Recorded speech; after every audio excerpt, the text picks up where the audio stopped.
Assalamualaikum warahmatullahi wabarakatuh. Perkenalkan kami dari kelompok 10 ingin membahas materi tentang Incoterms. Di kelompok 10 ada Oktaviana Trihapsari, Sela Nurhaliza, dan Siwata Sahara Aulia. Yang pertama, apa itu Incoterms? Incoterms adalah perangkat peraturan yang dibuat untuk menyeragamkan penafsiran persyaratan perdagangan yang menetapkan hak dan kewajiban pembeli dan penjual dalam mekanisme penyerahan barang, meliputi proses pengiriman barang, penangguhjawaban proses ekspor-impor, penanggung biaya yang timbul, dan penanggung resiko bila terjadi perubahan kondisi barang yang terjadi akibat proses pengiriman. Selanjutnya, klausul dalam Incoterms. Klausul-klausul dalam Incoterms mengatur hak dan kewajiban antara penjual dan pembeli terhadap hal-hal sebagai berikut. Yang pertama, syarat penyerahan barang dari penjual kepada pembeli. Yang kedua, pembagian risiko antara penjual dan pembeli. Ketiga, tanggung jawab dalam perolehan izin ekspor-impor. Klausul-klausul penyerahan barang disajikan dalam bentuk yang memungkinkan penjual dan pembeli mengikuti langkah demi langkah dalam menentukan tanggung jawab mereka masing-masing. Selanjutnya, kategori dalam Incoterms 2010. Incoterms 2010 terdiri dari 13 terminologi, yaitu IXW, X-Work, penjual hanya menyediakan barang untuk diambil oleh si pembeli di tempat si penjual itu sendiri, atau tempat lain seperti gudang, workshop, galeri, showroom, dan lain-lain. Penjual tidak bertanggung jawab atas pemindahan pemuatan barang ke alat transportasi apapun yang mengambil barang tersebut dari tempatnya, termasuk juga segala prosedur ekspor. Yang kedua adalah VCA, Free Carrier. Penjual bertanggung jawab untuk mengirimkan barang ke pengangkut yang ditunjuk oleh pembeli ke tempat yang telah disetujui. Jika tempat pengiriman ini adalah tempat penjualan itu sendiri, maka si penjual maka si penjual bertanggung jawab sampai barang tersebut dimuat dalam alat tersebut. Milik pengangkut yang mengambil barang tersebut dari tempat si penjual.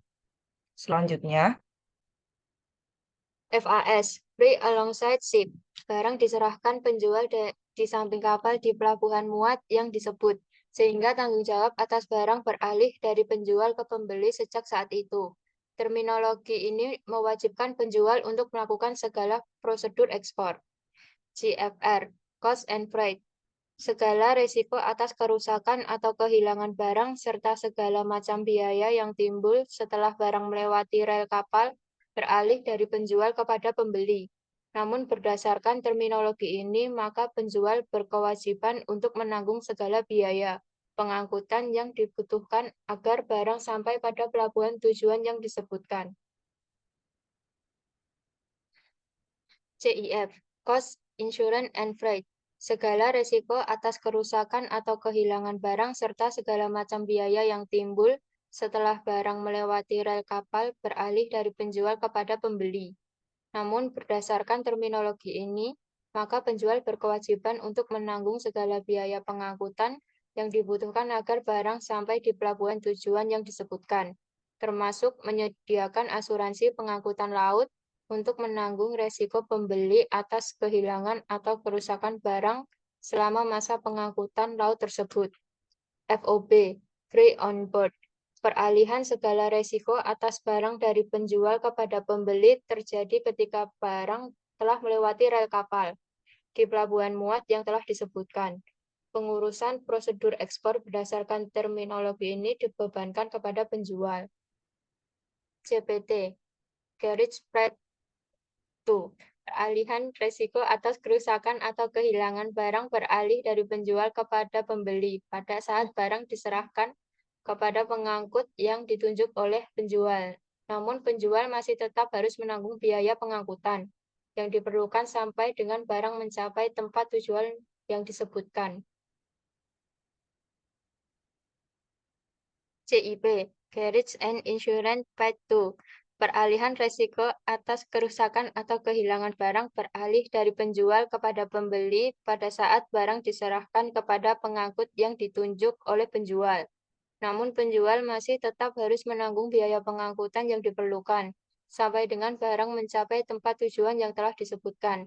Dalam CIP, penjual harus menyediakan asuransi pengangkutan yang menanggung resiko pembeli atas kehilangan atau kerusakan barang selama masa pengangkutan tersebut.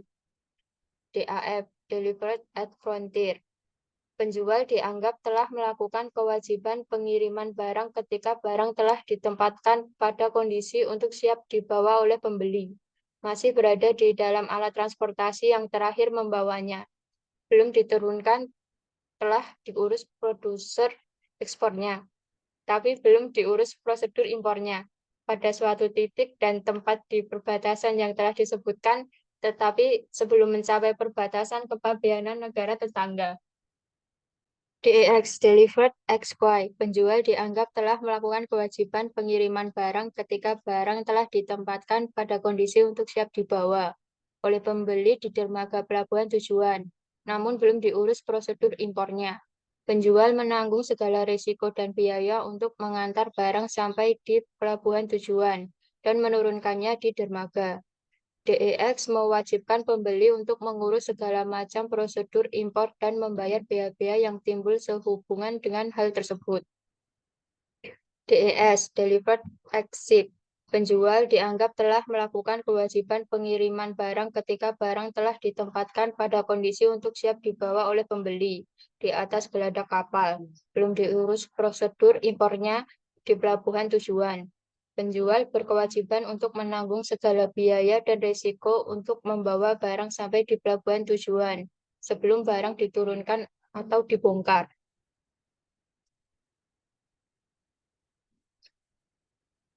DDO, Delivered Duty Unpaid. Penjual mengirimkan barang kepada pembeli sampai ke tempat tujuan yang telah disebutkan. Belum dibersihkan prosedur impornya dan belum diturunkan atau dibongkar dari alat transportasi yang terakhir. Penjual harus menanggung segala risiko dan biaya untuk mengantarkan barang sampai ke tempat tujuan yang telah disebutkan, namun tidak termasuk menanggung bea masuk dan pajak-pajak lain untuk impor. DDP, Delivered Duty Paid. Penjual mengirimkan barang kepada pembeli sampai ke tempat tujuan yang telah disebutkan. Telah diurus prosedur impornya dan belum dibongkar dari kendaraan yang membawanya. Terminologi ini membebankan segala risiko dan biaya kepada penjual untuk mengantarkan barang sampai ke tempat tujuan yang dimaksud.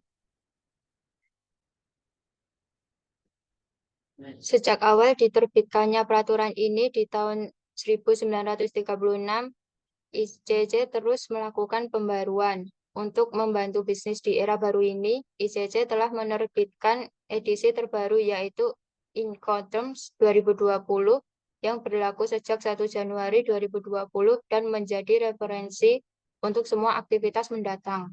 Incoterms berisi rangkaian istilah 3 huruf dengan makna pasti yang meregulasi penjualan barang di seluruh dunia.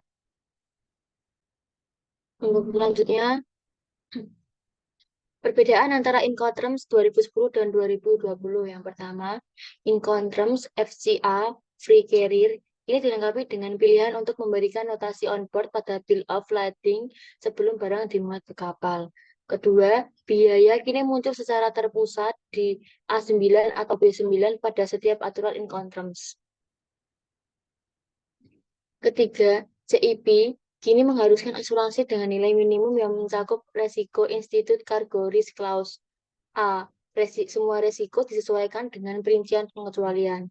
4. CIF kini mengharuskan asuransi dengan nilai minimum yang mencukup Institut Care Risk Clause. C. Sesuai dengan jumlah resiko yang dicantumkan, disesuaikan dengan perincian pengecualian. Mengapa Incoterms penting bagi perdagangan? Incoterms disebut sebagai ketentuan komersial internasional. Ini adalah perangkat aturan yang diterbitkan oleh Kamar Dagang Internasional (ICC) yang berkaitan dengan hukum komersial internasional.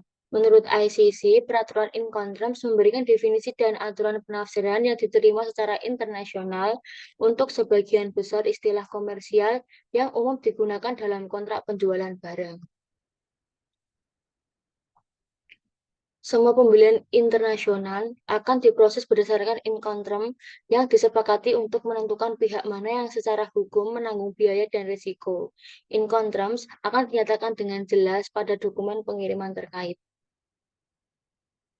Tujuan International Commercial Terms. 1. Memberi pilihan ketentuan pengiriman bagi importir dan eksportir. 2. Mengatur hak dan kewajiban yang ditanggung oleh importir dan eksportir. Tiga, meminimalisir kesalahan interpretasi atau kesalahpahaman tanggung jawab di antara eksportir dan importir. Demikian presentasi dari kelompok 10, kurang lebihnya kami minta maaf. Wassalamualaikum warahmatullahi wabarakatuh.